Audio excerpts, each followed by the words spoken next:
Soyuq dekabr günü gecə saatlarında yaşlı bir Ağdaş sakini Kür çayının kənarı ilə addımlayarkən görür ki, çayla asta-asta nəsə üzür.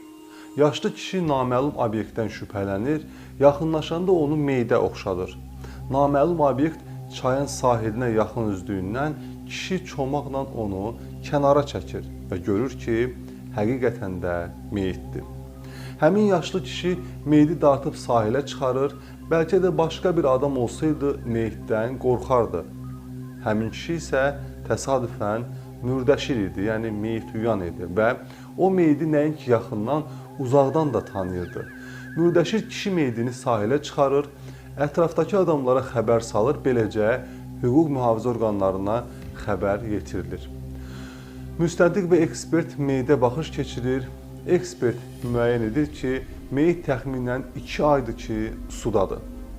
Bəlkə də Kürə də başqa bir çaydan axıb gəlib. Çünki 2 ay az vaxt deyildi. Məsələ bu idi ki, meyit təsadüfən ölən şəxsə aid deyildi. Ekspert deyirdi ki, həmin şəxsə əvvəlcə pnevmatik, yəni qaz tapancasından atəş açılmışdı. Daha sonra isə nə az, nə çox 117 bıçaq zərbəsi endirilmişdi.